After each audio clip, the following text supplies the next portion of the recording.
Meeting to order. Welcome to meeting number 7 of the House of Commons Standing Committee on Human Resources, Skills and Social Development and the Status of Persons with Disabilities.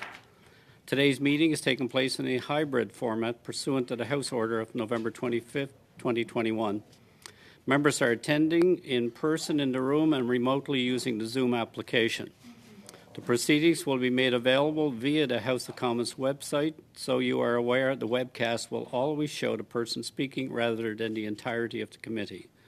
Given the ongoing pandemic situation, the recommendation from health authorities as well as the directive of the Board of Internal Economy to remain healthy and safe, all those attending the meeting in person are to maintain 2-meter physical distancing, must wear a non-medical mask when circulating in the room, and it's highly recommended that the mask be worn at all times, including when seated. Must maintain proper hand hygiene for use by using the provided hand sanitizer at the room entrance. As the chair, I will be enforcing these measures for the duration of the meeting, and I thank members in advance for their cooperation. To ensure an orderly meeting, I would like to outline a few of the rules. Members may speak in the official language of their choice. Interpretation services are available for this meeting. You have the choice at the bottom of your screen of either floor, English, or French. If interpretation is lost, please inform me immediately and we will ensure interpretation is properly restored before resuming the proceedings. The raise hand feature at the bottom of the screen can be used at any time if you wish to speak or to alert the chair. For members participating in person, proceed as you usually would when the whole committee is meeting in person in a committee room. Keep in mind the Board of Internal Economy's guidelines. Before speaking, please wait until I recognize you by name. If you are on the video conference, please click on the microphone icon to unmute yourself. Those in the room, your microphone will be controlled as normal by the Proceedings and Verification Officer. When speaking, please speak slowly and clearly. When you are not speaking, your mic should be on mute. A reminder that all comments by members should be addressed through the chair. With regard to a speaking list, the committee clerk and I will do the best we can to maintain consolidated order of speaking for all members, whether they are participating virtually or in person. The committee will now proceed to the consideration of matters related to committee business. The floor is now open, and I call on Mr. Long, then Madame Chabot. Thank you, Chair, and good morning to my colleagues and friends. Hopefully everybody had a restful weekend. Chair, I'd like to present a motion, please. Mr. Long, you have the floor. That pursuant to Standing Order 108-2, the committee undertake a study on A, the financial challenges for persons with disabilities face, and how a benefit administered by the federal government, similar to the guaranteed income supplement for seniors, would reduce poverty among working-age Canadians with disabilities. B, the challenges persons with disabilities encounter when dealing with the federal government, how the government can improve access to federal programs and services for persons with disabilities, and ensure that disability inclusion is considered in all government programs and services.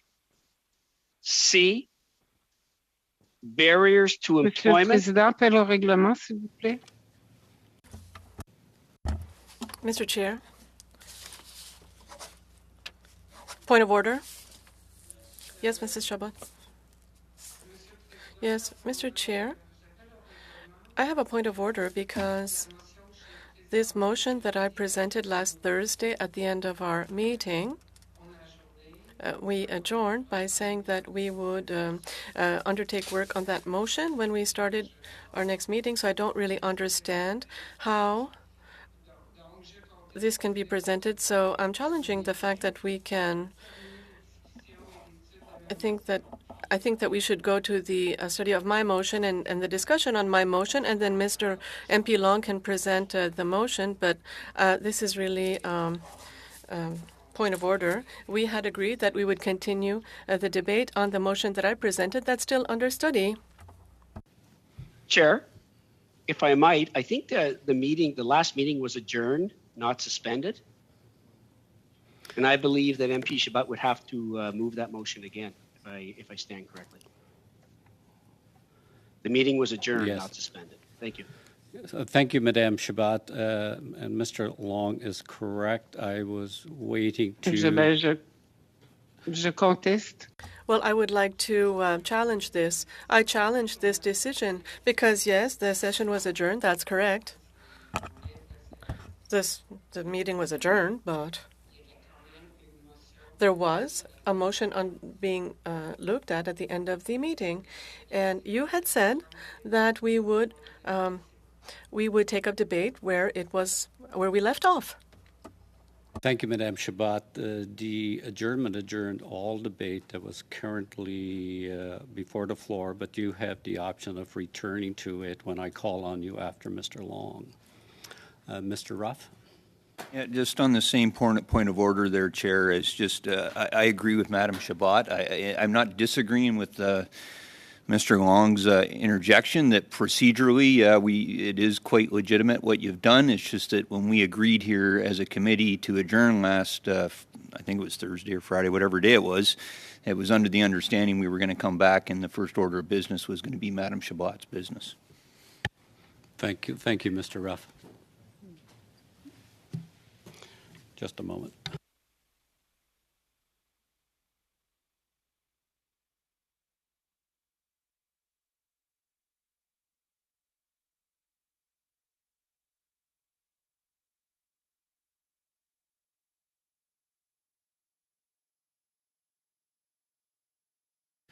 Thank you, Madame Shabat, because I've recognized you to follow Mr. Long. I will allow Mr. Long to proceed with his motion, and then I will call on you, and then the floor will be yours to continue debate of your choice, Madame Shabat. Je fais quand même un appel au règlement. Well, I would like to bring up this point of order because I don't think the procedure is encouraging democracy within our committee. Because you know full well that if you allow Mr. Long present and complete his motion, that the discussion will be held on Mr. Long's motion. Well, and it had been agreed upon, and I think we could sometimes listen and reread, even if the work was adjourned because the time was up at 5:30 p.m., according to the committee schedule, that we would start up again with a duly presented motion. And if you'll allow me the care to end with this motion, you'll see that we could live with it. So I don't know what mechanism would allow us to go to a vote on my point of order, but that's what I'm requesting. I think we should vote on the fact that I am challenging the procedure here.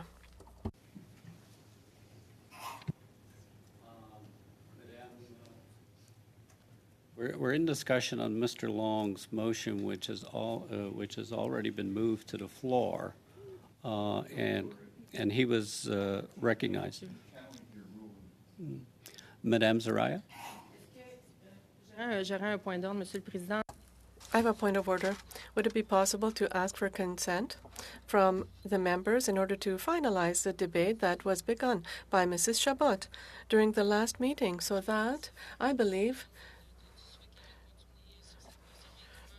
I believe that that's what we were doing last time. So if there's unanimous consent from the members, I think that we can give her the floor. Could the clerk inform us as to how we can proceed?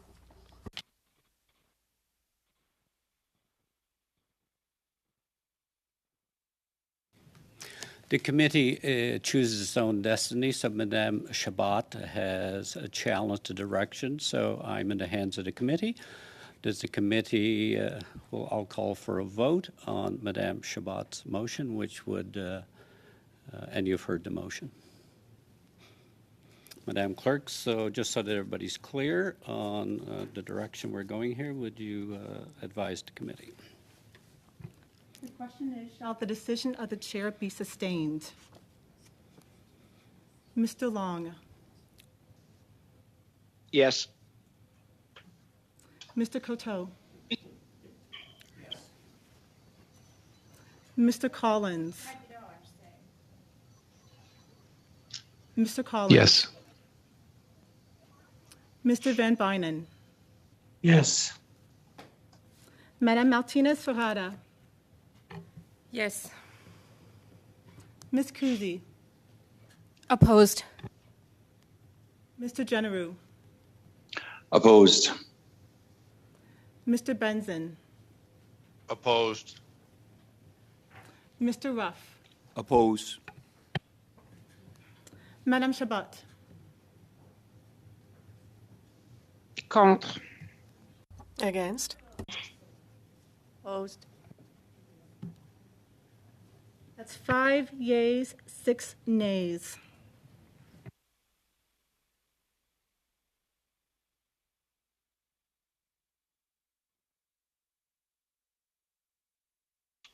You, committee, we will then, I will recognize Madame Chabot. You have the floor. Madame? Merci, Monsieur le Président. Thank you, Mr. Chair. Thank you, colleagues. Before speaking on the motion, I would like to propose something. Inaudible. I'd like to come back on facts that could be the subject of other committee meetings. First of all, the procedure, Mr. Chair. With all due respect, I'm sure you're respecting the rules of committee, but already I challenge because I noticed that even before the meeting began, and you know that this is a hybrid session, that the hand of Mr. Long was raised, but the meeting had not even begun. Already, this procedure, in my opinion, is like a quiz game where everybody is trying to press on the button first. And in a hybrid system, it's not the best way to proceed. And even before the beginning of the session, so this could be challenged. And this is why I raised my hand from the beginning after the meeting began. Inaudible?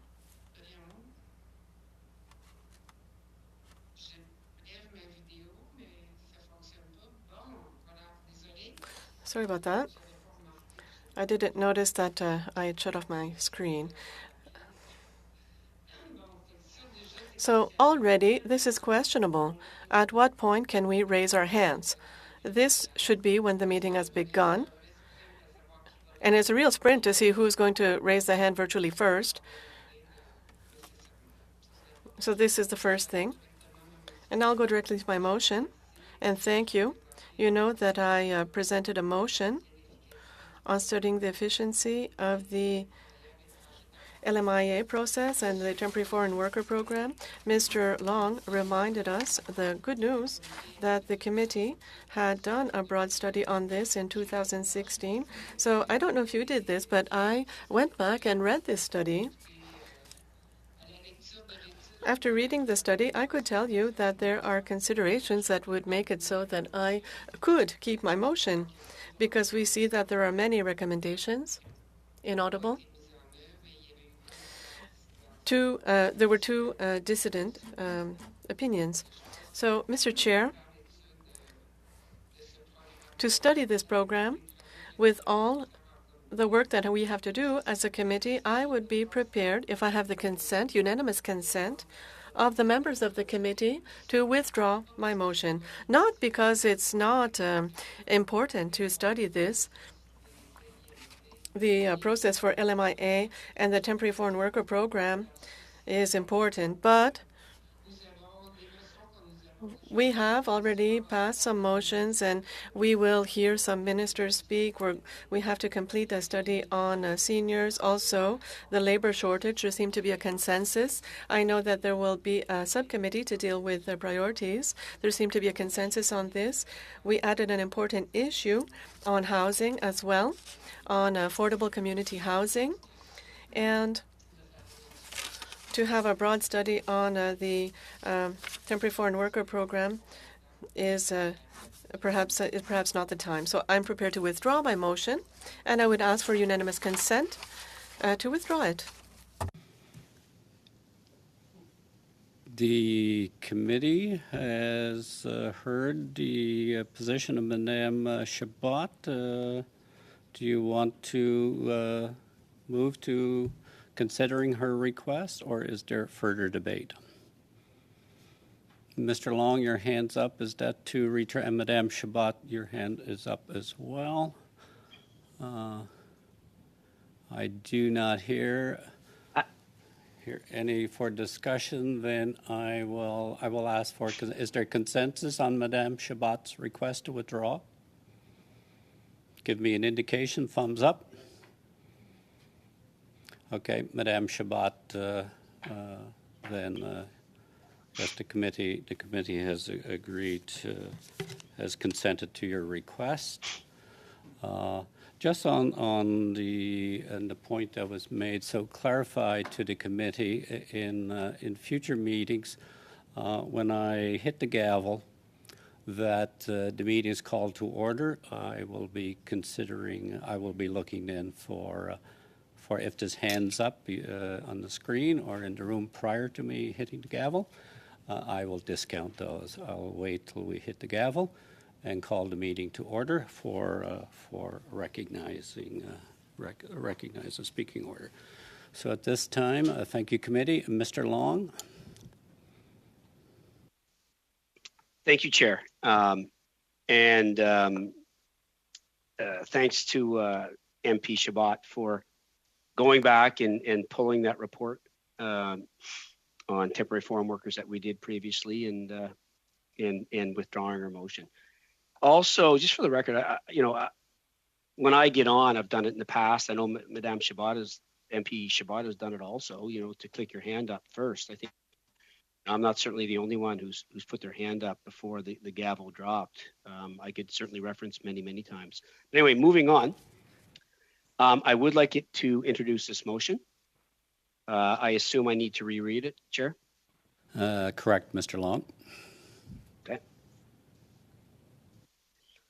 That pursuant to Standing Order 1082, the committee undertake a study on the financial challenges persons with disabilities face and how a benefit administered by the federal government, similar to the Guaranteed Income Supplement for seniors, would reduce poverty among working-age Canadians with disabilities.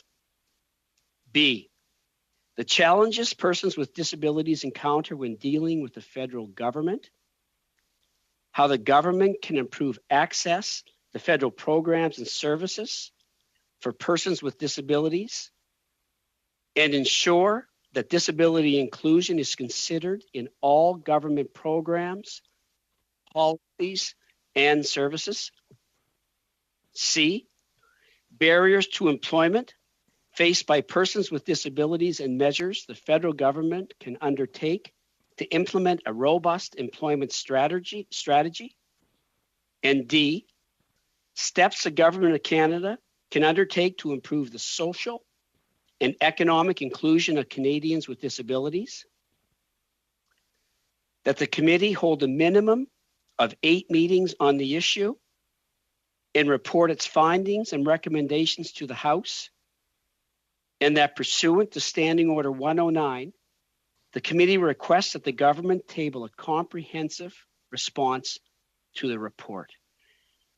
And Chair, I just want to say that this is something that is very, very important to me personally. We certainly in this office deal regularly with the challenges that persons with disabilities face, the barriers to employment, and the struggles that they have. And I know previously we've had some wonderful witnesses at HUMA. Mark Wafer from Tim Hortons would be one. Randy Lewis from Walgreens would be another one that talked about what they did employment-wise. So, it's something that I think this committee, we can really have a big impact on government policy here. So I thank you, Chair, and hopefully the members on this committee would agree with me how important this motion is. Thank you.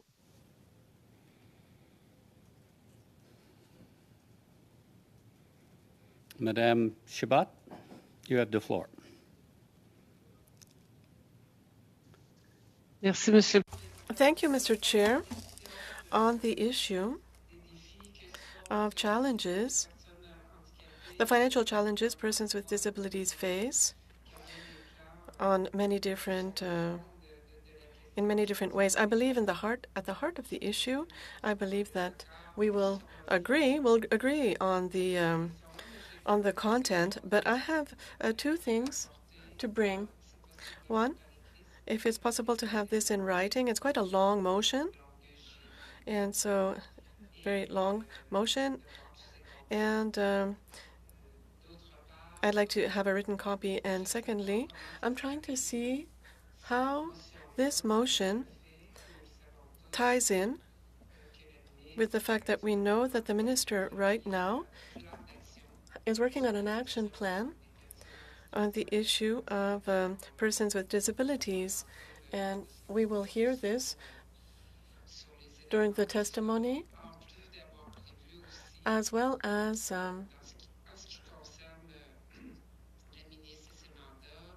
with regard to the minister and the mandate letters. We're looking at a new allocation, so a type of guaranteed income supplement. So this is under the works in the minister's mandate letter. So there are two things. Can we have this motion in writing, one, and also, especially, how do we tie this in with what's already on the table on the government side? Thank you, Madame Chabot. The clerk is circulating the motion, and it should be, you should have it shortly. Now I'll go to Madame Kuzi, and then Mr. Long, you took it down? Okay, Madame Kuzi on the motion. Thank you very much, Mr. Chair. I certainly think we could be in support of this motion. Certainly it's very important and certainly relevant to our society, especially in the evolving pandemic environment and hopefully coming out of the pandemic. My only concern would be where we prioritize it. I do believe that there are other studies which we have already approved which would be take priority over this one. However, we certainly could support this, recognizing that once we have tackled more pressing issues, we could turn to this one, Mr. Chair. Thank you very much, and I thank Mr. Long for putting this motion forward. Thank you, Madame Kuzi. Mr. Long? Thank you, Chair. I think one thing I wanted to say here was that, it's no secret that our government, campaigned on support for persons with disability, but I think we have a wonderful opportunity here as a committee to really have solid input to make any legislation that much more comprehensive and effective for persons with disabilities. So I welcome the opportunity to bring witnesses in to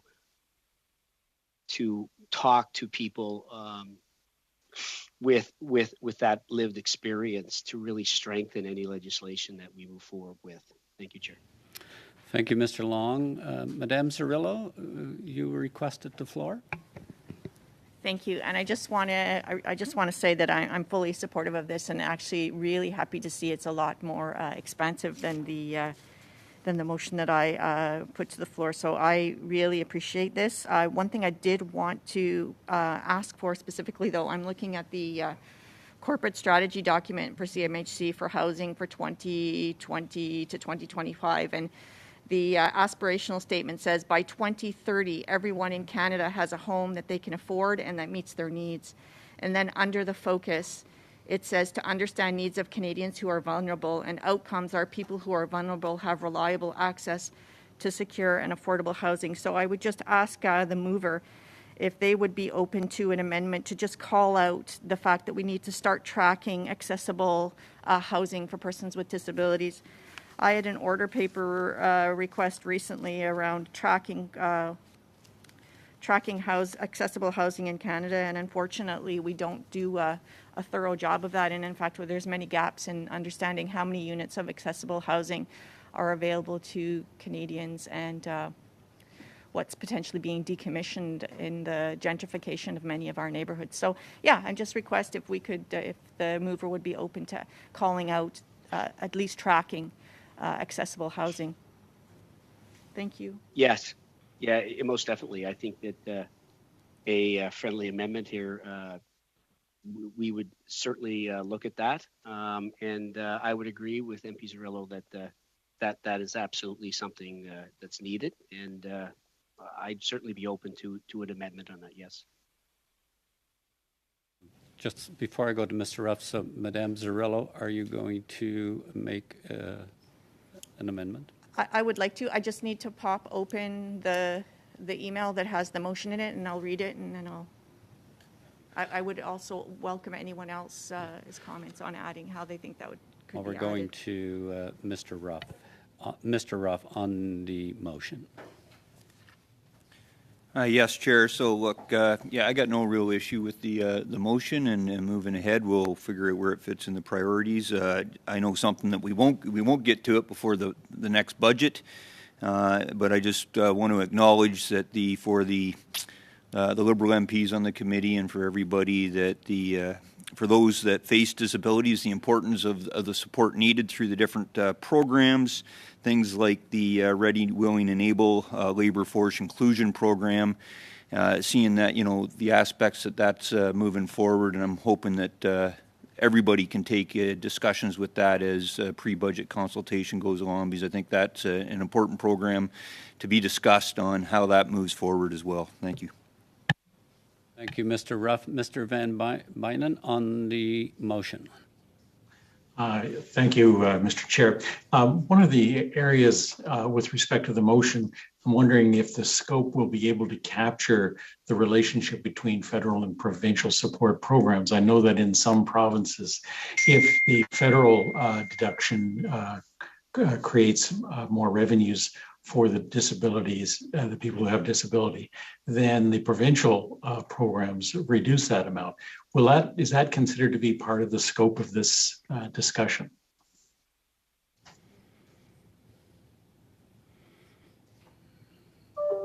Is that the intent, that we would capture that, or at least understand what that is about? That, Mr. Bynen, that will be the direction of the committee as it discusses the motion, if the motion is voted on and accepted by the committee.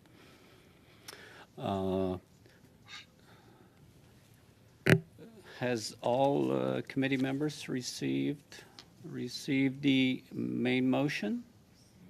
Okay, if everybody has. If there's no further debate on the main motion, it's... Chair, if I might? Yes? Chair? Mr. Long?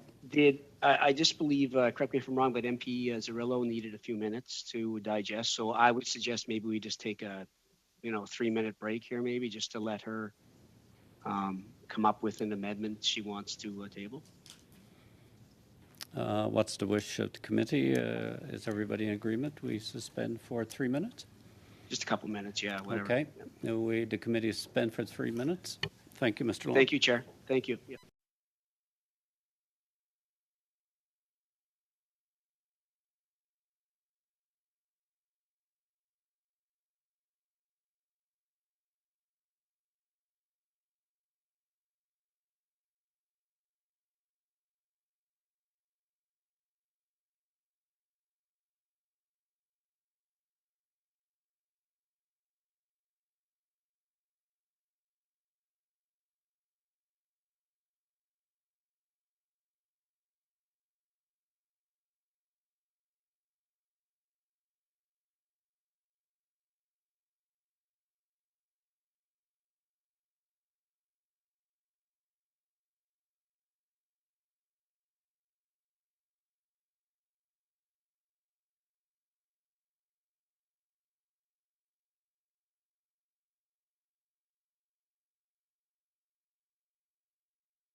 in session. Madame Zerillo, do you have your amendment prepared?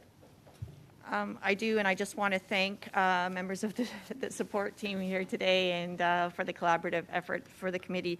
Yeah, Madame Zerillo, if you could just read it slowly into the record so that it's translated. All right. So after after the bullet B, after the semicolon, after services, to add including but not limited to affordable housing programs. So that's after bullet B, as part of bullet B, after the semicolon, of services, including but not limited to affordable housing programs. Okay. The committee has heard the amendment of Madame Zerillo. And before we went into suspension, Madame Ferretta had your hand up. Did you want to speak to the amendment? Oui, non, merci, Monsieur Sorry, le Président. to the main motion. Yep. You okay? Non, mais là, je pense qu'on parle de l'amendement. I think we're talking about the amendment here. Are we talking about the amendment? We suspended. Yeah, well, I was just going to talk about the amendment, so that's fine. I can wait my turn. Okay. Je peux attendre mon tour pour parler de l'amendement. I can wait to speak on the amendment. Okay, the amendment has been moved by Madame Zerillo. You've all heard the amendment. Is there anybody wish to speak on the amendment of Madame Zerillo? Madame Ferretta, you have the floor. Oui, merci, Monsieur le Président. Thank you, Mr. Chair. I wanted to support the amendment made by Mrs. Zerillo. I think that this is an important issue and we need to know what's happening in housing, and we're very pleased to support her and to support the amendment.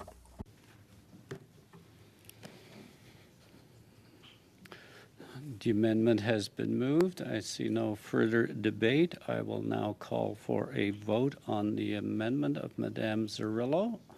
Is everybody clear on the amendment? I see nods of yes, so Madame Clerk will vote on the amendment of Madame Zerillo. Mr. Long, Yes.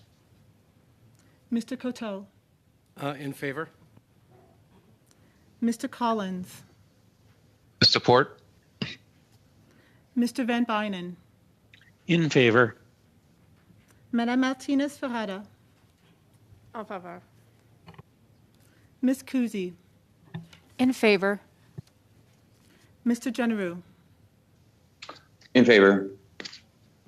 Mr. Benson, In favor. Mr. Ruff, In favor. Madame Chabot, Pour. Ms. Zerillo. In favor. 11 yeas, 0 nays. If there's no further debate, do we have unanimous consent on the main motion as amended? Indicate by thumbs up. Okay. Main motion as amended has been carried. Mr. Coteau, you have the floor. Yes, thank you very much, Mr. Chair. I'd like to move a motion and it'll be passed around, but pursuant to Standing Order 1082, the committee undertakes a study regarding the government's plan to enhance the capacity and effectiveness of Black-led and Black-serving organizations through the Supporting Black Canadian Community Initiative, and that the committee reports its findings and recommendations to the House, and that, pursuant to Standing Order 109, the committee requests that the government table a comprehensive response to the report. Thank you, Mr. Coteau. Debate? Seeing no member, Madame Chabot, you have the floor. Oui, je demande. Please, Mr. Coteau. even though the motion seems very good. Could you explain the objective of this motion, please? It would be my pleasure. There was a $25 million investment in the 2019 budget to support Black-led, Black-supported community-based organizations throughout the country. This report would look to see if the program has been successful, how it's working, and to better align it to even support organizations further. So it's, I think, something that is just part of good governance. It's something that government should be doing, looking at the programs we provide and reporting back to the House. And Madame Ferretta and Mr. Ruff. Mr. Long, you have the floor. Thank you, Chair.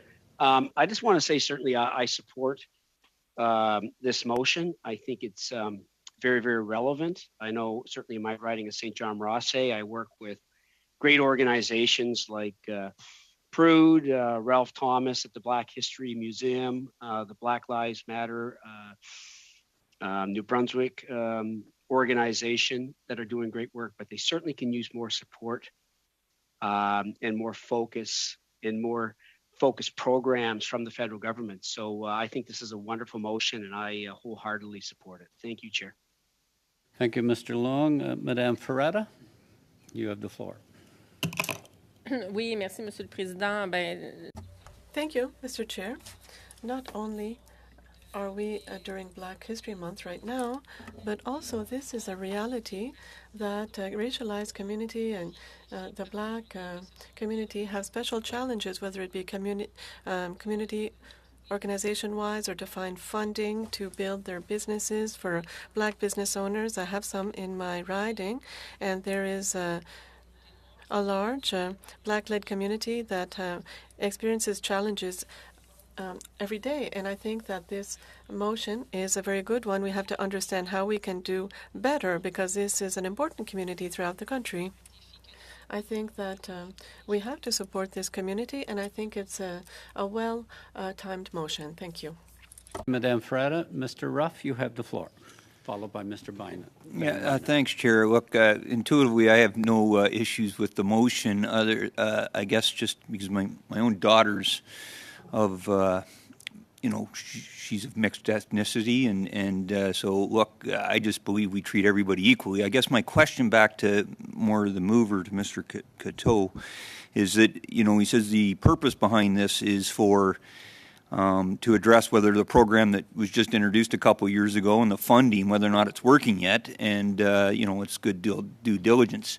I totally agree. I come from multiple years working within the public service in uniform. To me, this is just normal practice to see if the program's working or not, and that there should be that necessary follow-up. I guess it's almost more of a question. Have we had indications that the program's failing, that it's not doing what it's supposed to do? And I just kind of think we're almost jumping the gun here a little bit on a program that was just introduced. From that angle, that as from the rationale that Mr. Coteau brought forward. So if he can just shed some more light, if he's got more information on that, I'd appreciate that, Chair. No, thank you very much, Mr. Chair. No, I appreciate the question, and I appreciate the support, recognizing that this is it's good practice to shed light on programs that we've put forward almost 3 years ago. I think that there's a lot of indication out there that the program is very successful. It's gone to invest into infrastructure, into programs that are not traditionally funded by government in the past. And I think that there's a lot of learning. Historically, the Black community in this country have been disproportionately funded in different programs, and a lot of the organizations that have come forward to access this type of funding have built new relationships with government. I know that seeing this shift in policy by government allows new organizations to take advantage of this type of funding, and I think it's It's up to us as parliamentarians to look to see what works and to replicate and to scale up. So these types of reports and insights into this type of funding allows us as parliamentarians to just do a better job. Again, traditionally, prior to this government, governments were not funding organizations at this level when it comes to the Black community. And I think that there's a huge opportunity for us to figure out what's working, what's not working, and to replicate and to scale up. So I would appreciate your support on this. Thank you, Mr. Coteau. Mr. Van Bynen, and then Madame Ferrata. Mr. Van Bynen, you have the floor. Thank you, Mr. Chair. I think it's so appropriate that we consider this motion, particularly since we're in Black History Month and celebrating the contributions of our diverse communities. I've had the opportunity to have direct dialogues with a couple of organizations in Newmarket and Aurora, the Newmarket African Canadian Caribbean Association and ABC, a community in Aurora. And although they're aware of the programs, they're trying to get a better understanding of the revenue streams and the funding sources and how to access those funding sources. So I think it's quite appropriate that we take a look at the programs now and find out where we could make some improvements. So I'd be supporting that motion. Thank you, Mr. Van Bynen. Madame Ferrata, you had your hand up. You have the floor. Merci, Monsieur le Président. Je sais... Thank you. I know that the question wasn't for me, but I'd like to provide a comment. I think the idea of a motion such as this one is not really to see what works or doesn't, but we want to make sure that the program is working. We all want for racialized communities to be treated equally, but the reality is that this is not always the case, and that's why we need these types of programs to assist companies to build their businesses, to provide necessary services to communities that need it.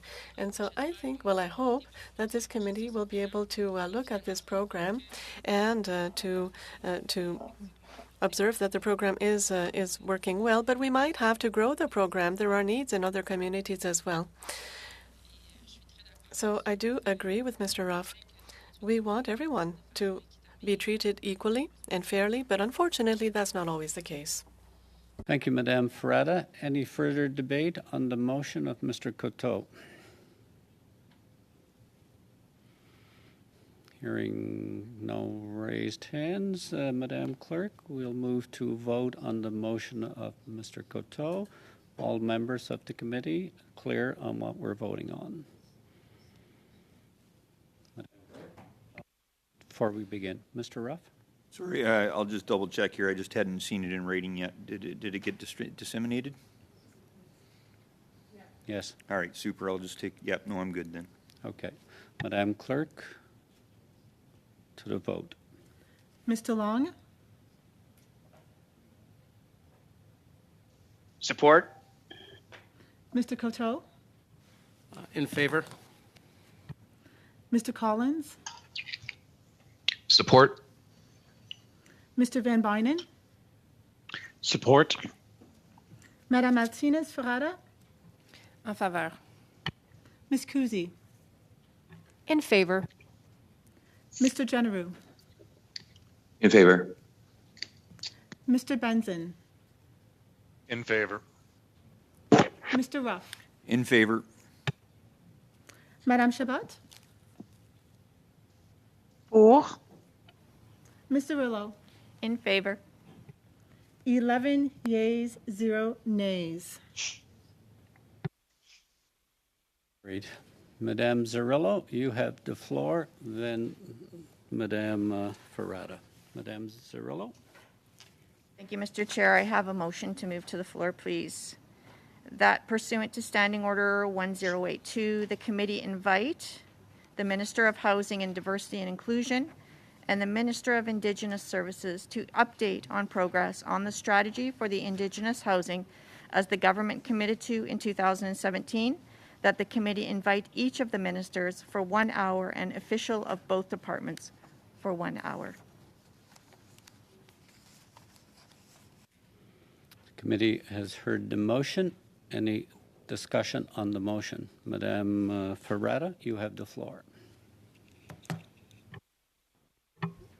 Oui, merci. Thank you, Mr. Chair. On the principle of this motion that has been presented, we do agree, but I would like to indicate that the minister will appear before the committee to talk about the mandate letter, and that the committee looked at a long study on the issue of housing for Indigenous communities, and in the framework of the report that the minister has to present on this. So I'm wondering if she can reintroduce this motion, if it's required after the minister will have testified to talk about the mandate letter. I would invite reconsidering this motion right now, but on the principle, of course, we do agree. Any further debate? Madame Cirillo, do you want to respond? My only question or comment would be around the report. I note that the report, I don't think the report came back to this committee or didn't go to the House after the last sitting. So I wonder if I could just get an update around where that current report or that report that was in the last Parliament is sitting in relation to who's seen it. Has the committee seen it? Has it been tabled in the House? Thank you, Madame Cirillo. Madame Chabot, I'll go to you in a moment. Madame Clerk, do we have the information she was requesting? I'll take a look and come back to the committee about that. Okay, Madame Cirillo, we do not have that information now. The clerk will get it and come back to the committee. Madame Chabot, on the motion of Madame Cirillo, you have the floor. Merci. Thank you. I understand full well the motion made by Mrs. Cirillo, but I would like to say that yes, I can confirm that yes, the HUMA committee report on the national strategy for housing for Indigenous peoples in rural, Nordic, and urban communities. This report was tabled at the House of Commons. It took up about 8 meetings, and the government has received the report. I was a witness to this, and this is why I can confirm that. In the recommendations in that report, I mentioned it earlier on, it was asked that there be an update or that the HUMA committee be informed because of the delays. This has not yet been done. So I'm wondering the same thing, actually, where we are now. Will the government be able to table a report? I think that even on principle, I do agree, because this was an important study and it was a while ago. As for when the report can be received, well, it will have to be at the right time. It would be a shame to say that, oh, up until now, very few things have been implemented. I would like to remind members of the committee and those who were there, and you can go read the report. The first objective was that the strategy be created by and for Indigenous peoples. Well, it's good that the HUMA committee it would be great to receive an update, but it will be at the correct time. I do agree that it's an issue that could be asked of the minister, and then we could see where we are with this. Thank you, Madame Chabot, for that informative information. Madame Ferrara, you have the floor. Oui, merci, Monsieur le Président. Ce que j'aimerais... Thank you, Mr. Chair. What I'd like to offer to my colleague, Mrs. Cirillo, is to suggest that when the minister will be here during the discussion on the mandate letter, that would be able to ask a question to provide an update with regards to this issue. And in the meantime, we could ask that the motion be brought back at a further date. So what I would like to suggest right now is that we adjourn the debate on this particular motion. So I propose that we adjourn the debate on the amendment. It's a dilatory motion to adjourn debate. I have to put the motion to adjourn debate on this motion to a vote currently. Madam Clerk? Mr. Long, Support. Mr. Coteau, Support. Mr. Collins, Support. Mr. Van Bynen, In favor. Madame Martinez Ferrada, En faveur. Ms. Kuzi, In favor. Mr. Generou, In favor. Mr. Benson, In favor. Mr. Ruff, In favor. Madame Chabot, Pour. Ms. Cirillo, In favor. 11 yeas, 0 nays. Thank you. Continuing with committee business, Madame Ferrata, you have the floor. Oui, merci, Monsieur le Président. Thank you, Mr. Chair. I would like to move a motion to the members of the committee. If you'll allow me, I'll read it. I believe that Madam Clerk can distribute a copy. The interpreter does not have a copy. That according to Standing Order 1082, the committee undertake a study regarding the government plan to elaborate a national policy on food in schools and the objectives of a national nutritional meal program in schools, and that the committee report on its conclusions, and according to 109 of this, that a response to this report be provided. I actually request suspend for a couple of minutes while the clerk circulates the motion so that committee members are clear on what's before them. We'll suspend for 2 minutes.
Thank you. Committee members now have the motion that has been circulated.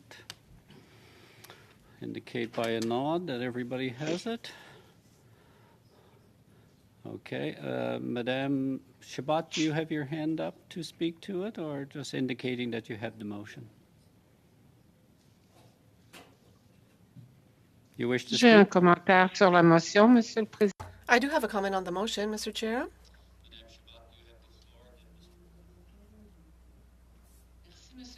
Thank you, Mr. Chair. I've read the motion. I just received it. I'm just trying to understand. It's as if, well, I'm trying to understand why this motion is being presented right now. If I'm not mistaken, this intention of the government, because it's not yet a reality, it's part of the mandate letter of the minister that will appear. So it's similar to the debate that we just had, in my opinion, and we're asked here to do a study regarding the government's plans. So we need to know what the government plans are to begin with, to develop a national school food policy. In other words, how will the minister undertake the mandate? And then we can see if it's relevant. This is just a question I'm wondering about, how we can tie the work of the mandate letter of the minister with the parallel with ourselves at HUMA to do a study on this. I'll ask Madame Ferrada to respond, then we'll go to Mr. Ruff.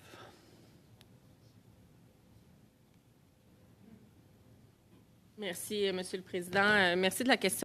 Thank you for the question to my colleague. This can seem contradictory to start with this, but I think that this is something that's quite clear with food insecurity, is that poverty is intrinsically linked to the issue of food security. We saw this during the pandemic. There was a huge demand on food banks, and not just for people who needed it, but also for children. In my own riding, I saw this. And there was an organization in my riding that created a food policy program in a school. They wanted to take away the stigmatization of poverty, and make sure that children would eat in school. And I think that there's a responsibility linked to this. As a country, we have to make sure that children have access to good food. And if you don't have the money to eat good food, we have a responsibility to have a food plan and a national plan. I think we, as a committee, have to ask questions. We have to look at this to see how, as a country, we can make sure that we will have a food policy that will respond to the real needs that we see on the ground. And this is why, for me, this study seems to be extremely important, but I'm pleased to answer my colleagues' questions. It could be an exploratory study, or I'm open to different ways we could do this. If the wording isn't clear enough, I'm prepared to discuss with my colleagues to make it clearer, but I think it's important to see how people are experiencing this on the ground. And I think it's part of the responsibility and the mandate of this committee to ask ourselves these questions. Thank you. Thank you, Madame Ferrada. Mr. Ruff and Madame Kuzi.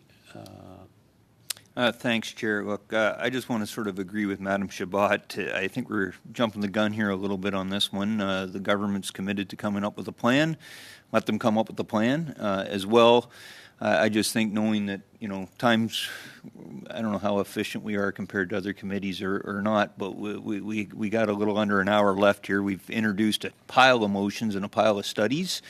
Either we should commit to getting the subcommittee for prioritization moving forward, or we should try to solve that right here and now in the next few minutes. And again, whether or not, and I know we have to put this one to rest, but I just don't see how this a study on what the government's planning to do that we don't know what the plan is a higher priority than all these other motions. And if we get to there, so be it. Again, I'm not trying to be alarmist or anything like that. We are in a minority government, but and if I don't know if the clerk can run the total numbers of sort of meetings that we've already committed to, but I think we're pretty busy now for darn near the next year. And again, like anything, we have to have the flexibility, I think, as a committee, that there's going to be lots of stuff that may come out of the ministers' meetings, other prioritized issues, and I got faith in our health experts and our food experts and really our provincial jurisdictions as well for how our kids are getting fed. I know I try to feed my daughter to the best of my abilities, fully acknowledging Ms. Ferrata's points about those that are, challenged from a poverty standpoint, et cetera. So I just say I'll leave my points at that, Chair, but I think we should just try to come up with a prioritization here for the remaining part of today's meeting. Thanks. Thank you, Mr. Ruff. Madame Kuzi, you have the floor. Yeah, thank you, Mr. Chair. Yeah, I just want to echo what Mr. Ruff said. I'm getting very concerned about the number of studies that we are passing and agreeing to undertake. And I'm also getting very worried about the prioritization and the amount of time that we have. I mean, very frankly, the government has they are the government. They have within their scope and ability to implement anything that they see fit or otherwise. And I think in situations such as the labor shortage, where there are just industry is just crying out for, provinces, in fact, are crying out for solutions. We really should be focused at this time of facing the great issues that are before Canada in particular as we struggle to emerge from this pandemic, and really haven't given a lot of thought, it would seem, to what the economy and the world looks like going forward. And, I would say even more consideration to that would alleviate some of the problems and struggles we're seeing. I know even in my community, in terms of families being able to buy food for breakfast as well. And so I think this is starting to get a little silly with the number of motions that we're presenting. I could certainly present motions until the cows come home in terms of things that I think are of interest or I think are a priority for my community. I mean, it's endless and frankly, but it just feels like we're really sort of starting to devolve into just a number of motions which we realistically will never attend to. We just simply don't have the time. And so I think, let's be serious about what we're going to do, perhaps through the end of June. I think that's realistic. The clerk can give us a good idea as to the number of meetings that remain. But I think this is just, it's starting to feel a little silly, very frankly, that we're just introducing motion after motion. And while, all of these issues are important and pertinent, but let's do a good job on a few things, on the most critical things facing Canadians at this time. And there were certainly several good ideas which have been presented and which have been passed.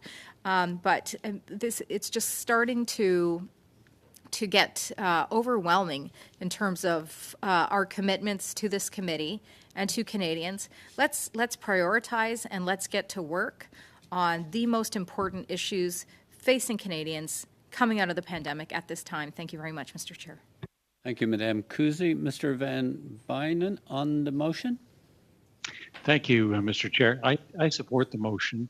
My wife is a teacher, and for some 20 years, she's seen so many kids coming to school without having a proper meal, and many of these kids are in families that are living in their own homes, but they're living such busy lives that they don't find the time for their children. And they found in a lot of the programs that they put out, is that these students were much better at learning and their education marks were much stronger and better if they had the opportunity to have a meal. It created a social gathering. It also created an environment where kids weren't stigmatized if they didn't have the resources to do that. So I think that this suggestion or this motion is a good motion. And indeed, one of my constituents, Mr. Frank Stronach, the founder of Magna Corporation, has established a foundation called the GUHA Foundation, which is Grow Up Healthy and Happy, as a legacy project. And so it's not just us, but I think the general communities that are concerned about kids being properly fed and getting healthy foods in schools. So I would support this motion. Mr. Van Bynen. I had next Mr. Collins. Are you still want to speak? Okay. To the motion, Mr. Collins. And then Madame Yeah, Chabot. thank you.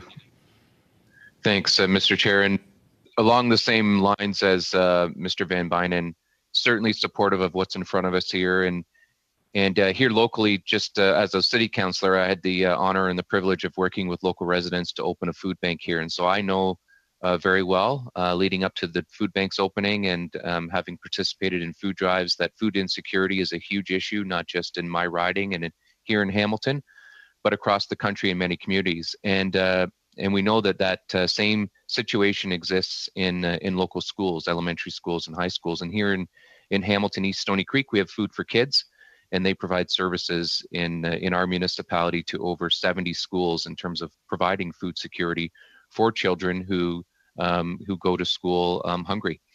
And so I think the motion that we have in front of us is a terrific one, and it gives us the opportunity to reach out to organizations across the country who we know have in sort of a piecemeal way provided services to educational institutions, both at the elementary and secondary level, and find a way in terms of creating a government program that takes the best of those programs and puts them together for support for people, not just in local communities, but on a nationwide level, with criteria that's been established.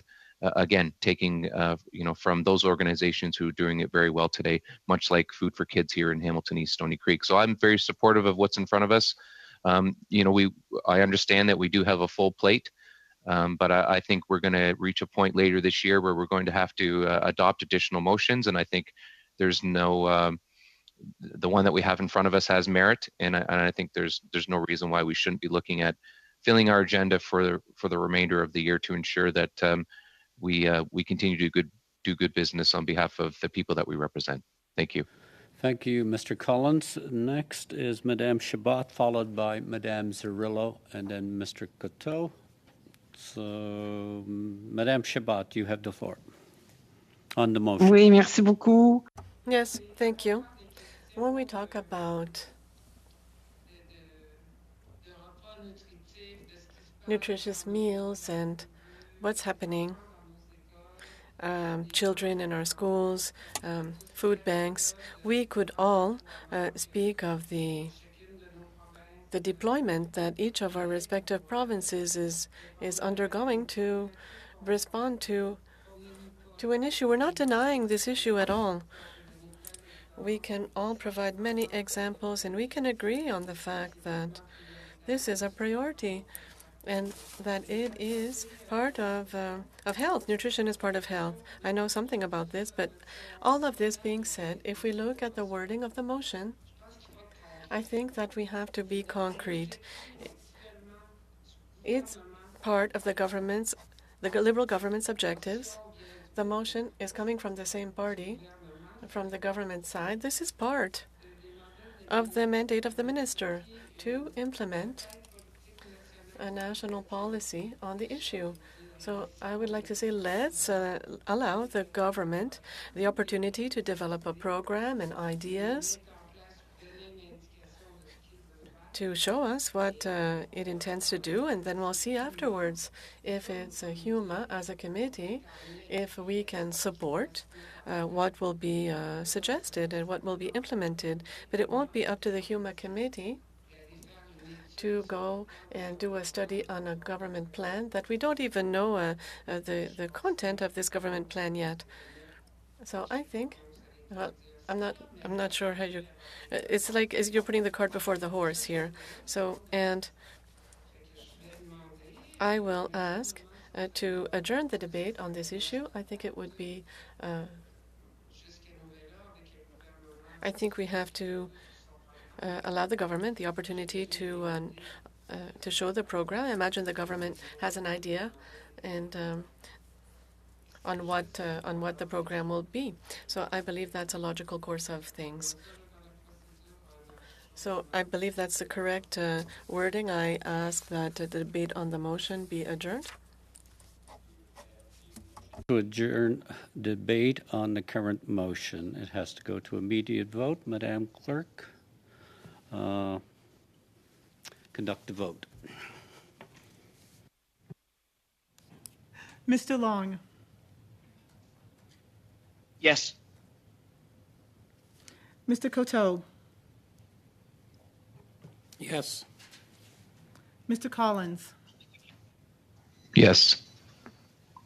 Mr. Van Bynen, Yes. Madam Martinez Ferrada, Yes. Ms. Kuzi, In favor. Mr. Generou, In favor. Mr. Benson, In favor. Mr. Ruff, In favor. Madam Chabot, Pour. Ms. Cirillo, Opposed. 10 yeas, 1 nay. Motion is carried to debate. I have Mr. Van Bynen, then I'll go to Madame Kuzi. Thank you, Mr. Van Bynen, you have the floor, and then Madame. Point of order. Yes. I'm just wondering if, you indicated that you will not be accepting hands prior to the meeting starting. I'm wondering then if the same ruling would apply prior to the previous business being completed? Thank you, Madame Kuzi. Mr. Chair, as a matter of clarification, I did take my hand down when the vote started, and I put my hand up shortly after that.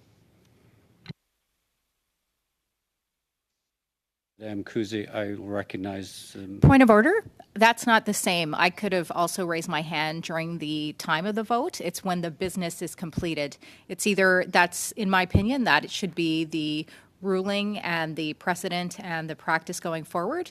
You can, when the business is completed, this is when we raise our hands. Or at what point then, if I could have put my hand up at a point during the vote, prior to Mr. Van Bynen, and then he could have put it up after me. But the point is that it's still during the business which is occurring. So in my opinion, I believe you should make the decision as to if we will be indicating our desire to speak, if it will be permissible when business is taking place, or the business must adjourn, and then you must raise your hand. Thank you. Thank you, Madame Kuzi, and I will be keeping a close order on that. Currently, Mr. Van Bynen has the floor. Point of order, but what is your ruling, Mr. Chair? Is it that we should indicate our will to speak after the current business is completed, or that we should okay? So then going forward, so if I were to raise my hand now to speak as the next order of business, you would recognize that, even though we're going to hear what Mr. Van Bynen has to say? Now, I will conclude the discussion on Mr. Van Bynen. We were concluding a vote there. In the future, when the vote's concluded, I will look to see who's looking for recognition on the floor and recognize them. But, Mr. Chair, this seems to oppose what you just said, which was that you will look to who will speak next during the current business which is occurring. So in that case, it would seem to me that I would be indicating that I would like to speak after the business of Mr. Van Bynen has concluded, which you just did previously. So I think you're correct. When okay. Mr. Van Bynen is concluded, I've recognized you. Excellent. Thank you, Mr. Chair. Thank you. Mr. Van Bynen, you have the floor. Thank you, Mr. Chair. I'd like to propose a motion that pursuant to Standing Order 1082, the committee undertake a study on the difficulties that seniors face in rural Canada, that the committee invite experts and departmental officials to testify, that the committee hold at least 5 meetings, and that the committee report and its findings and recommendations be presented to the House, and that pursuant to Standing Order 109, the committee requests the government to table a comprehensive report response to the report. So, Mr. Chair, I grew up in a 50-acre farm just outside of London, Ontario, and I know that the social network and support programs in rural communities is substantially different than in the urban areas. And for that reason, I think this type of study would help level the playing field and provide some consideration to people who do need support, and particularly the support that's being identified as a result of the COVID pandemic. I think that has aggravated the situation, and it's an opportune time for us now to take a look at how that can be righted. Thank you, Mr. Van Bynen. Madame Kuzi, you had the floor on the motion. Yes, thank you very much, Mr. Chair. I like Mr. Van Bynen's thinking. However, just initially upon hearing the motion, it seemed a little too narrow, so I perhaps was looking to broaden it with an amendment. So perhaps if we could receive the motion, this would be helpful for me to evaluate what we might see as necessary to broaden it with. Thank you, Mr. Chair. I will suspend for a couple. Do you have it? We just received it. Okay. Well, that's right. We'll suspend for 2 minutes while the committee reflects on the motion put forward, and Madame Kuzi has the time to analyze it.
Committee business, we're in discussion of a motion by Mr. Van Bynen, and Madame Kuzi had the floor to move an amendment.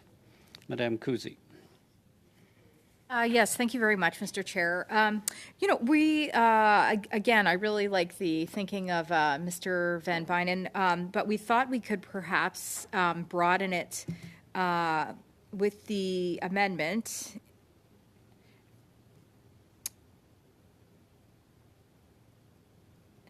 Instead of on the difficulties that seniors face in rural Canada, to that the difficulties rural Canadians face, in particular seniors in rural Canada, rural Canadians face, in particular seniors, that the committee, so on the difficulties rural Canadians face, in particular seniors, that we wanted to change the wording to that.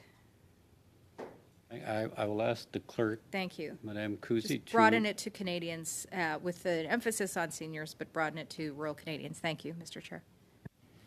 Just to give the clerk a moment so she can read it back for the benefit of committee members, so we're all clear.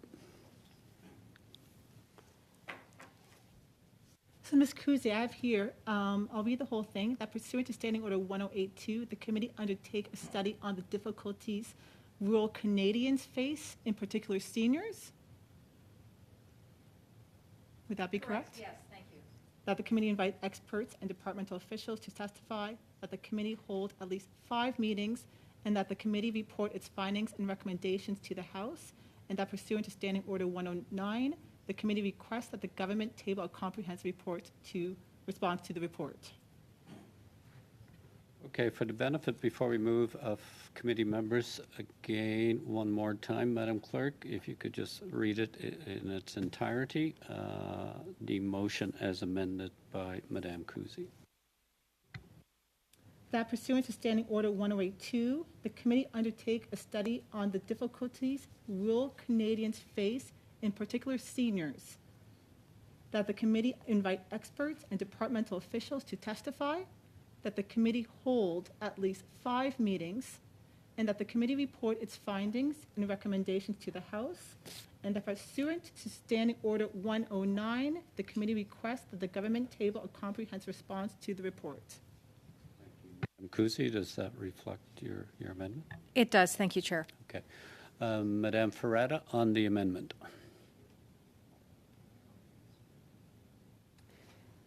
Oui, merci, Monsieur le Thank you.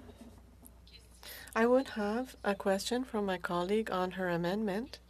What I'm understanding from the motion made by my colleague is that we're trying to study the issues faced by seniors in rural Canada.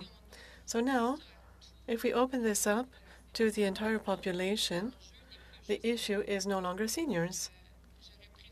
I would have preferred to have an amendment, a more targeted amendment, as to what type of issue will be looked at with regards to seniors. But if we open this up to the entire population on rural areas, it doesn't meet the objective, which is to study the difficulties that seniors face. So I think that we need something targeted for seniors. If not, we could talk about all kinds of issues, and all kinds of different populations can have different issues. I think that that doesn't target the intention of the motion. I would have liked to hear my colleague speak to this. Madame Kuzi, before I go to Madame Chabot and Mr. Long, do you want to respond to Madame Ferrata? Yeah, I think my general belief is that well, I guess it's twofold. One is that, when we have broader studies, I just think it allows for greater goodwill within this group because, it's like the buffets, which we has lost sight of in this time of this pandemic. There's something for everyone. And I think that's just really important as we think about working together for Canadians. Like it's not really a big deal, in my opinion, to expand it. As well, I would also say that I think the reality of these committees as well in these studies, Mr. Chair, is that regardless of what the scope says, and we hear calls of relevance all the time in the House, and that members approach these studies how they want to when all is said and done. So I don't know why we just harness the goodwill of the committee. We've passed a lot here. I heard you remark with much satisfaction at the end of the last committee meeting that everybody got something, and isn't that really the way these committees should be? And so, I would just say it's really not a big deal, in my opinion, if we expand it to all rural Canadians, in particular seniors. And I think that it's just, not just that it's just a small act of goodwill for what really is an endless number of studies which we have before us now. I'd be shocked looking at the calendar if we got through more than our top 4, and we're well heading into the double digits here. And so let's pass this. I'm not confident we'll get to it in this Parliament. So thank you very much, Mr. Chair. Thank you, Madame Kuzi, Madame Chabot, then Mr. Long, and Mr. Ruff, and then Mr. Van Bynen. Madame Chabot, you have the floor on the motion as amended. Merci, Monsieur le Président. Thank you, Mr. Chair. Well, I'm really troubled. It's a strong word, but I'm troubled by the amendment and the motion. We're asked to undertake a study on rural Canada, essentially on rural issues throughout the country.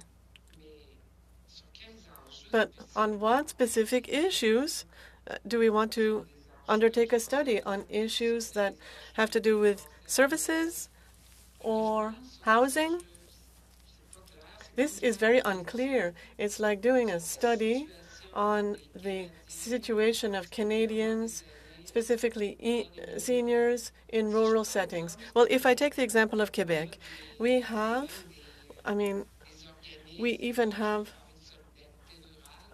organizations such as Solidarité Rurale or Rural Solidarity, and they deal with rural-based issues, specific issues. But to do a study like this, even before the amendment, I thought it was too broad. There's surely an objective. So why should HUMA undertake a study on rural Canada? What specifically are we trying to target here? For me, it's unclear. And the way the wording is here, I will probably abstain. Thank you, Madame Chabot. Mr. Long, you have the floor, and it's on the amendment we're debating. Thank you, Chair, and certainly props to MP Van Byden for the motion. But with respect to the amendment, Chair, I would argue that it's out of scope. When we're studying seniors, that's under the purview mandate of this committee. But when you widen that to just rural Canadians, I think it's definitely out of scope out of this committee for this committee. So I can't support that amendment. We need to focus on seniors, which is a responsibility of HUMA. Thanks, Chair. Thank you, Mr. Long. Mr. Ruff, you have the floor on the amendment. Thanks, Chair. Well, I'll just address Mr. Long's point there. We're the Human Resources Committee, so I don't think it's out of scope at all. It's well within scope. Look, Madam Chabot makes some valid points too. We should maybe narrow this down a little bit, not from the amendment perspective, but just on what issues specifically that rural Canadians face. I mean, that's a valid point.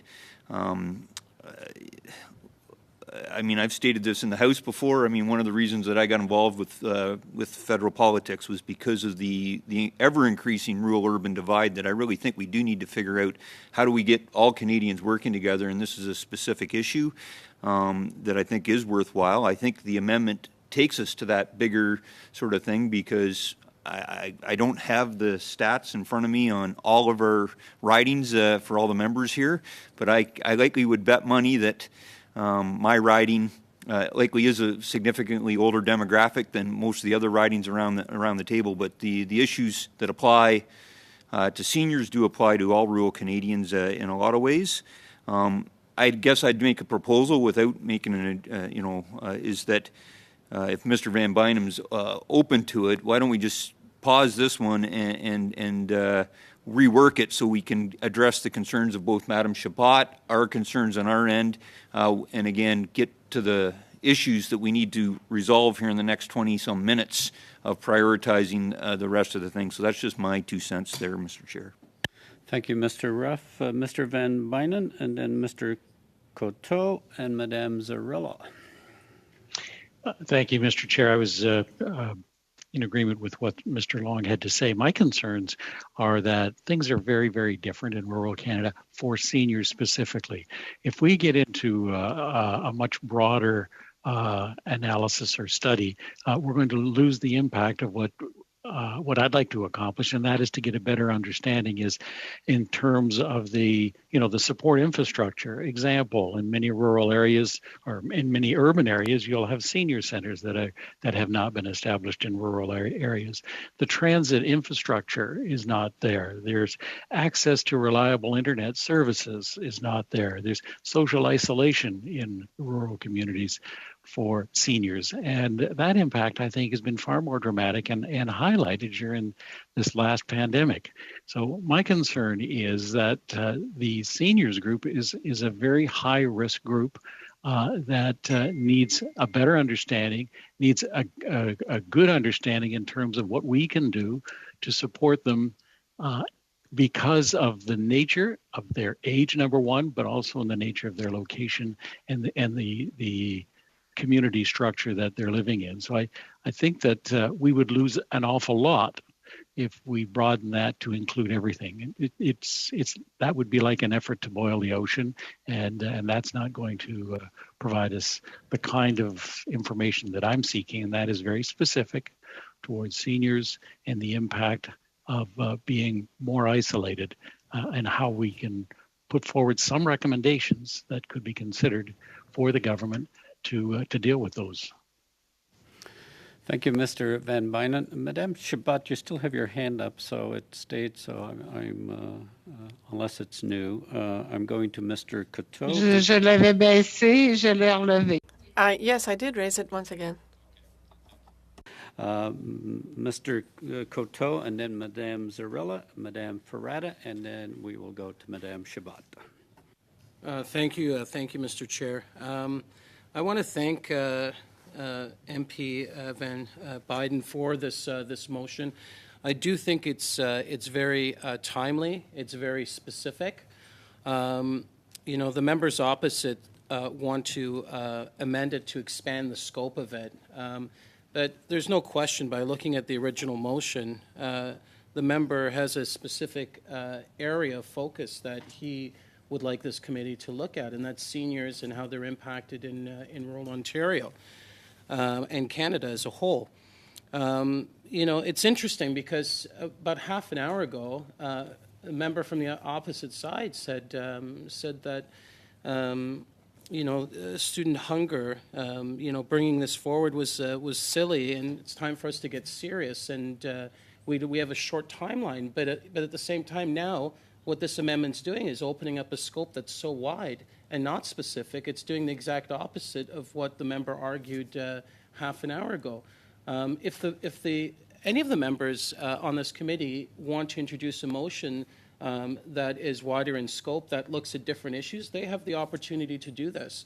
But to take the original motion and its intent and dilute it in such a way, when it's obvious it's focusing on rural Canada and seniors, I think is taking away from its intent. So I take this issue very, very seriously, just like I take student hunger very seriously.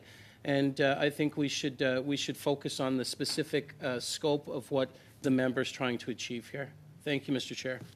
Thank you, Mr. Coteau. Madame Zarrillo, and then Madame Ferrata, and then Madame Shabbat. Madame Zarrillo, you have the floor on the amendment. Thank you, Mr. Chair. And just speaking to the amendment about widening it, there is a lot of conversation, even in Federation of Canadian Municipalities, between the rural-urban divide, and it's definitely a conversation that we need to elevate. I'm concerned about the hollowing out of our rural communities due to the lack of public services and infrastructure that exists in those communities. So I definitely like the idea of an expansive study. I'd love to see an expansion of our economy go out into rural communities, and I'd like to see the government invest in infrastructure, more public infrastructure and more social supports.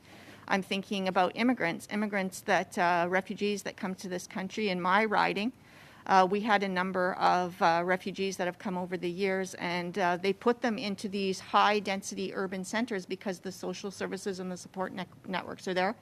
But the housing is totally unaffordable, and finding employment is really, really difficult. So I think there's a lot of issues here. I'm sorry to say I think the amendment potentially needs to be a little bit narrower, and I'd like to focus on public infrastructure and social supports that are missing in those rural communities for seniors, but all Canadians. Thank you, Madame Zarrillo. Madame Ferrata, and then Madame Shabbat on the amendment. Oui, merci, Monsieur. Thank you, Mr. Chair. Even though I'm an MP in a county that's not a region, my mother is 72 years old and does live out in a rural riding. In rural ridings, the conditions for seniors are extremely difficult. And I fear that if we do not have a targeted study on seniors, we will dilute the intention that was presented. I'm coming back to this because, and I'm coming back to my mother, and transportation is more difficult for seniors.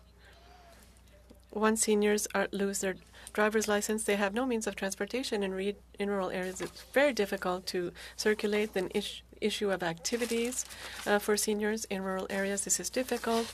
The issue of going to the grocery store.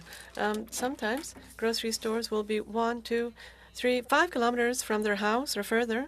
So there are issues in rural areas that for seniors that are extremely difficult, and it's different for other parts of the population. I don't want to dilute the intention of examining what's happening for seniors.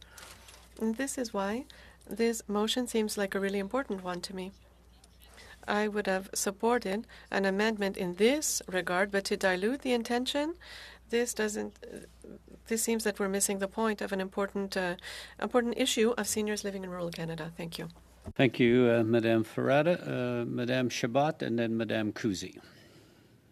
Madame Shabbat, you have the floor on the amendment. Écoutez, de façon large.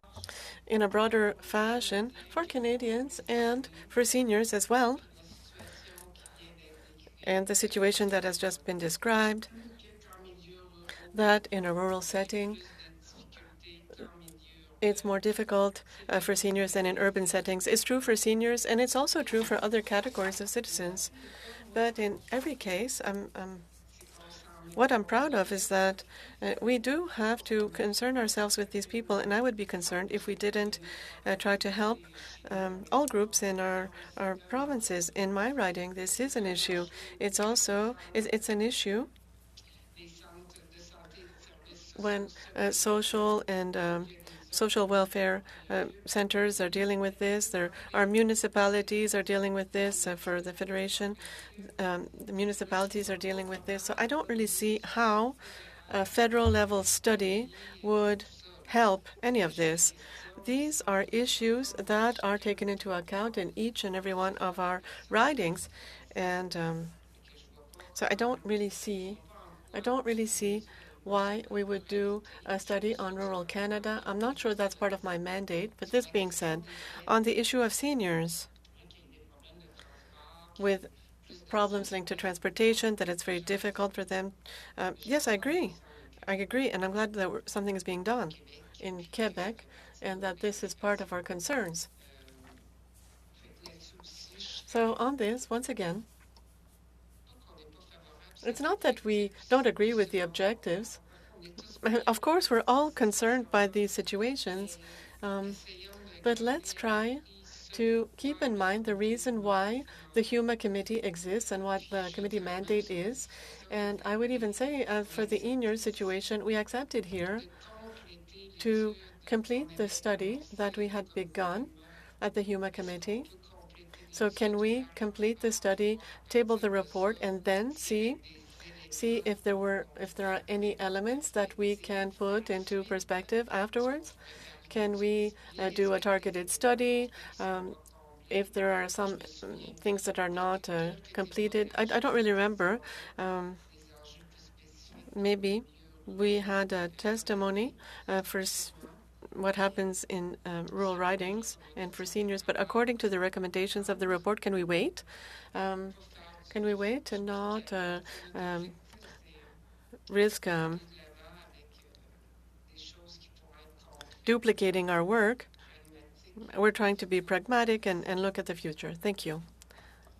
Thank you, Madame Chabot, Madame Kusi, and then Madame Ferrata on the amendment. Yeah, thank you very much, Mr. Chair. I just want to clarify that, I think it's incredibly evident. I don't think breakfast programs are silly. I've attended them before in my own riding. It was, in fact, the idea that we are putting forward more studies than we could ever hope or dream of to accomplish through this session till the end of June, never mind through the end of Parliament. And I think Mr. Coteau knew that, and yet he tried to blur that. And it's incredibly disappointing. It's incredibly unparliamentary. I spoke in my last intervention about the goodwill that we are trying to build here. And when someone conflates and distorts the position that I was trying to take relative to the numbers of motions which have been put forward, rather than hungry children, which I think, of course, is very evident and which I'm sure everyone knows this government could, in fact, be doing a lot more on. But it's very disappointing. Mr. Coteau, please don't do that again. Thank you. You have a point of order? Point of order. What's your point of order? Mr. Chair, when the member spoke, it was very clear that we were talking about a student nutrition policy program across the country, and it was her words, not mine, that said this study would be silly. I don't think it's silly to study this type of issue. I think student nutrition is a very important issue. And Mr. Chair, can I just say that Mr. Coteau, that is not a point of order. We're committee members here. Mr. Coteau, that is not thank you very much, Mr. Chair. That's not a point of order. Thank you. We'll now move to Madame Ferrata, who had our Madame Oui, Zorro. merci, Monsieur le Président. Et Thank you, Mr. Chair.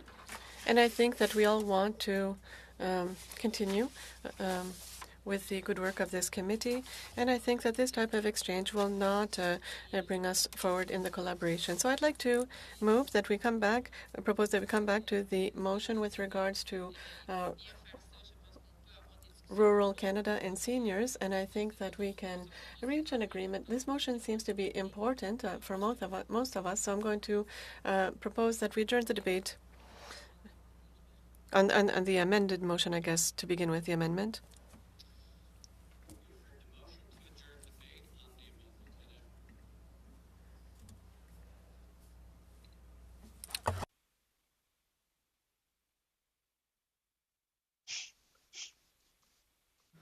The adjournment motion is on the motion as a whole, the motion and the amendment. Madam Clerk, call the vote. Mr. Long, Yes. Mr. Coteau, Yes. Mr. Collins, Yes. Mr. Van Bynen, Yes. Madame Martinez Ferrara, Oui. Ms. Kuzi, In favor. Mr. General, In favor.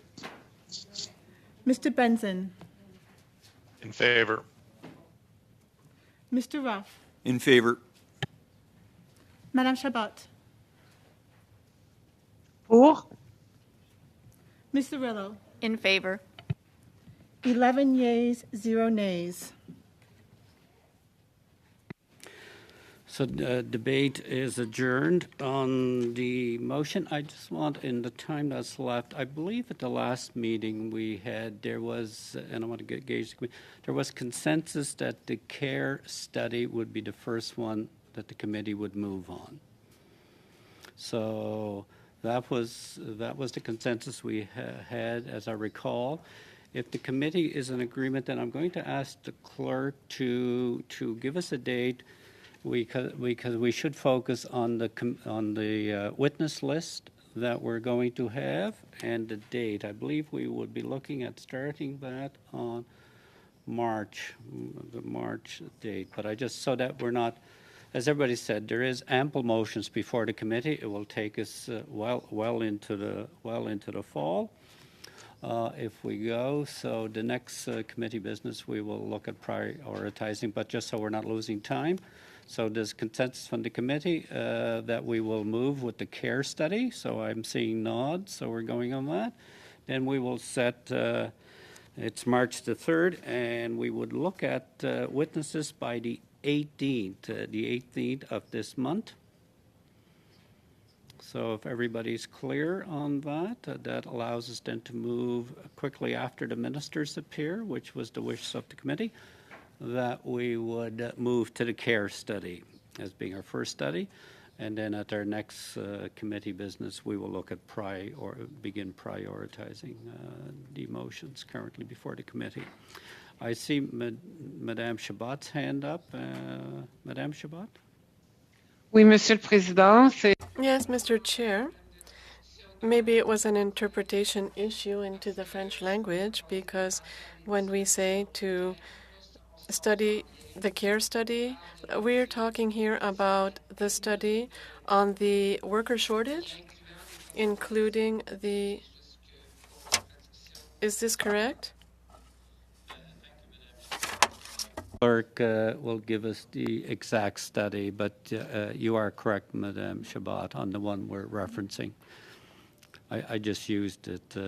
Sorry about that. Give us the full study. Do you have it?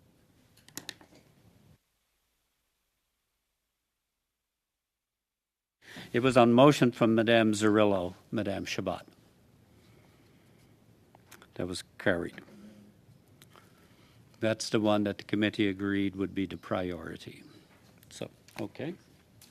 So we have the witness date. We would ask committee members to begin focusing on those witnesses that they wish to have, and we're establishing a date of February the 18th to get those in. That gives people ample time to move on those. That's a very important study, and at least we'll be able to get underway. Mr. Ruff, you have the floor. Thanks, Chair. So I just want to, if I understand your intent and what you're proposing, is that when we return to, I believe, our next meeting for the first hour would be to deal with the prioritization then and not be introducing new motions at that time, but to prioritize our work for the not only the witnesses but for future studies. Is that your intent or what you're proposing? That's what I would like. Recognizing motions can be introduced at any time under committee business, but we should be prioritizing. The other item I would like to have a brief discussion on is scheduling the Centennial Flame, and would look to that meeting to discuss that briefly and make a decision on it, Mr. Ruff. But yes, I believe we have ample before the committee, and we would look at. But it's the committee's decision, but I would look at setting priorities in that first hour.